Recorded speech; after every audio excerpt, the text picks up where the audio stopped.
बमों और बंदूकों से इंकलाब नहीं आता, बल्कि इंकलाब की तलवार विचारों की शान पर तेज होती है। नमस्कार दोस्तों, मैं सुमित कुमार आपका स्वागत करता हूँ हिस्ट्री की मिस्ट्री में। हिस्ट्री की मिस्ट्री की इस वीडियो श्रृंखला में हम आपको रूबरू कराएंगे भगत सिंह के विचारों से।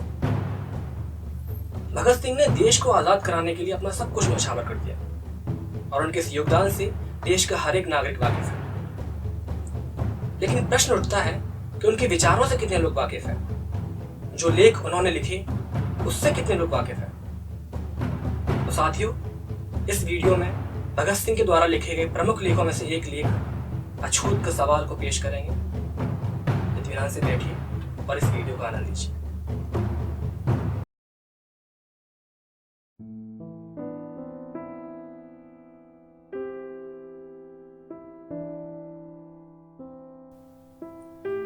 हमारे देश जैसे बुरे हालात किसी दूसरे देश के नहीं हुए। यहां अजब अजब सवाल उठते रहते हैं। एक अहम सवाल अछूत समस्या है। समस्या यह है कि 30 करोड़ की जनसंख्या वाले देश में जो 6 करोड़ लोग अछूत कहलाते हैं, उनके स्पर्श मात्र से ही धर्म भ्रष्ट हो जाएगा और उनके मंदिरों में प्रवेशित देवगण नाराज हो उठेंगे। उनके द्वारा कुएं से पानी निकालने से कुआं अपवित्र हो जाएगा। ये सवाल 20वीं सदी में किए जा रहे हैं, जिन्हें कि सुनते ही शर्म आती है।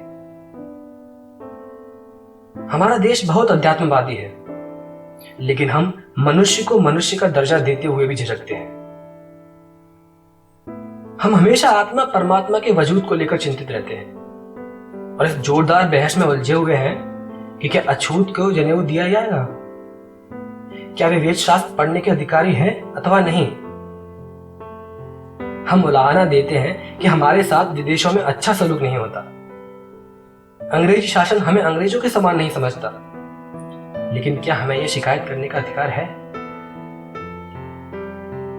सिंध के एक मुस्लिम सज्जन श्री नूर मोहम्मद कहते हैं कि जब तुम एक इंसान को पीने के लिए पानी देने से भी इनकार करते हो, जब तुम उन्हें स्कूल में भी पढ़ने नहीं देते, तो तुम्हें क्या अधिकार है कि अपने लिए अधिक अधिकारों की मांग करो? बात तो बिल्कुल खरी है, लेकिन यह क्योंकि एक मुस्लिम ने कही है, इसलिए हिंदू कहेंगे कि देखो देखो, वह उन अछूतों को मुसलमान बनाकर अपने में शामिल करना चाहते हैं। अरे भाई, जब तुम उन्हें इस तरह पशुओं से भी गया बीता समझोगे, तो वे जरूर ही दूसरे धर्मों में शामिल हो जाएंगे, जहां उन्हें अधिक अधिकार मिलेंगे, जहां उनसे इंसानों जैसा व्यवहार भी किया जाएगा। फिर यह कहना तो व्यर्थ ही होगा कि देखो जी, ईसाई और मुसलमान हिंदू कौम को नुकसान पहुंचा रहे हैं। पटना में हिंदू महासभा का सम्मेलन लाला लाजपत राय की अध्यक्षता में हुआ और इस सम्मेलन में अच्छी नोकझोंक हुई। समस्या यह थी कि अछूतों को जनेऊ धारण करने का हक है अथवा नहीं। क्या उन्हें वेद शास्त्रों का अध्ययन करने का अधिकार है? बड़े बड़े समाज सुधारक तमा गए, लेकिन लाला जी ने सबको सहमत कर लिया और इन दोनों बातों को स्वीकार करवाकर हिंदू धर्म की लाज रख ली। वरना जरा सोचो, कितनी शर्म की बात होती है। कुत्ता हमारी गोद में बैठ सकता है, हमारी रसोई में आराम से घूमता फिरता है, लेकिन एक इंसान का हमसे स्पर्श हो जाए तो बस धर्म भ्रष्ट हो जाता है। इस समय पंडित मदन मोहन मालवीय जैसे बड़े समाज सुधारक, अछूतों के बड़े प्रेमी और ना जाने क्या क्या हैं। पहले एक मेहतर के हाथों गले में हार डलवा लेते हैं, लेकिन कपड़ों सहित स्नान किए बिना स्वयं को अशुद्ध समझते हैं। क्या खूब चाल है ये। सबको प्यार करने वाले भगवान की पूजा करने के लिए मंदिर तो बने हैं, लेकिन वहां अछूत जा घुसे तो वह मंदिर अपवित्र हो जाता है, भगवान नाराज हो जाते हैं। घर की जब यह स्थिति हो, तो क्या हम बाहर बराबरी के नाम पर झगड़ते हुए अच्छे लगते हैं? यह अजीब विडंबना है कि हम पशुओं की पूजा कर सकते हैं, लेकिन हम इंसान को पास भी नहीं बिठा सकते। आज देश में मुक्ति कामना जिस तरह बढ़ रही है, उसमें सांप्रदायिक भावना ने और कोई लाभ पहुंचाया हो अथवा नहीं, लेकिन एक लाभ जरूर पहुंचाया है। अधिक अधिकारों की मांग के लिए अपनी अपनी कौम की संख्या बढ़ाने की चिंता सभी को हुई है। मुस्लिमों ने जरा ज्यादा जोर दे दिया। उन्होंने अछूतों को मुसलमान बनाकर अपने बराबर अधिकार देने शुरू कर दिए। इससे हिंदुओं के अहम को चोट पहुंची, इस पर्दा बढ़ी और फसाद हुए। धीरे धीरे सिखों के बीच अछूतों के जनेऊ उतारने या बाल कटवाने के सवालों पर भी झगड़े हुए और अब तीनों कौमें अछूतों को अपनी अपनी ओर खींच रही हैं। अब एक सवाल और उठता है कि इस समस्या का सही निदान क्या हो। इसका जवाब बड़ा अहम है। सबसे पहले यह निर्णय कर लेना चाहिए कि सब इंसान समान है और ना तो जन्म से कोई भिन्न पैदा हुआ है, ना ही कार्य विभाजन से। क्योंकि एक आदमी यदि गरीब मेहतर के घर पैदा हो गया है, इसलिए जीवन भर में मैला ही साफ करेगा और दुनिया में किसी तरह के विकास का काम पाने का उसे कोई भी हक नहीं है। कितनी फिजूल की बात है ये। इस तरह हमारे पूर्वज आर्यों ने इनके साथ ऐसा अन्यायपूर्ण व्यवहार किया और उन्हें नीच कहकर धुतकार दिया एवं निम्न कोटि के कार्य करवाने लगे।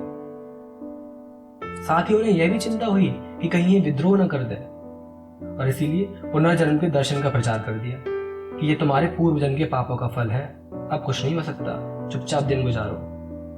और इस तरह उन्हें धैर्य का उपदेश देकर वे लोग उन्हें लंबे समय तक के लिए शांत करा दिए। लेकिन उन्होंने बड़ा पाप किया, मानव के भीतर की मानवीयता को समाप्त कर दिया। आज उस सबके प्रायश्चित का वक्त है।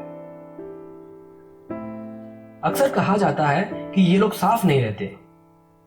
इसका उत्तर साफ है, वे गरीब हैं। गरीबी का इलाज करो।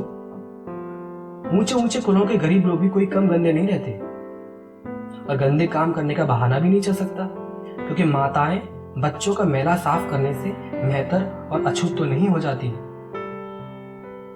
लेकिन यह काम तब तक नहीं हो सकता जब तक कि अछूत कौमें अपने आप को संगठित न करें।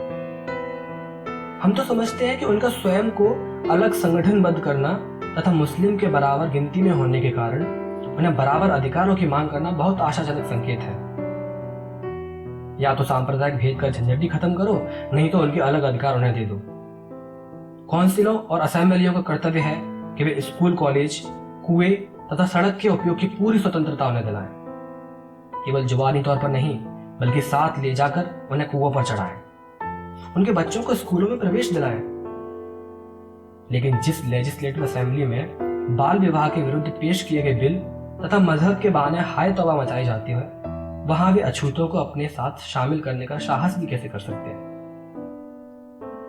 इसलिए हम मानते हैं कि उनके अपने जनप्रतिनिधि हों, वे अपने लिए अधिकार मांगे। हम तो साफ कहते हैं कि उठो उठो, अछूत कहलाने वाले असली जनसेवकों तथा भाइयों, उठो। अपना इतिहास देखो। गुरु गोविंद सिंह की फौज की असली शक्ति तुम ही थे। शिवाजी तुम्हारे भरोसे पर ही सब कुछ कर सके, जिस कारण उनका नाम आज भी जिंदा है। तुम्हारी कुर्बानियां स्वर्ण अक्षरों में लिखी हुई हैं। उठो जनसेवकों, उठो।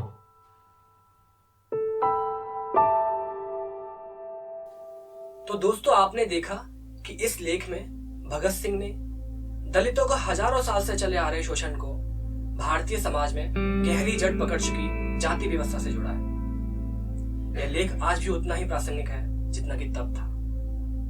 अगर ये वीडियो आपको पसंद आई हो तो लाइक कीजिए, शेयर कीजिए और हाँ, सब्सक्राइब जरूर कीजिएगा। जय हिंद।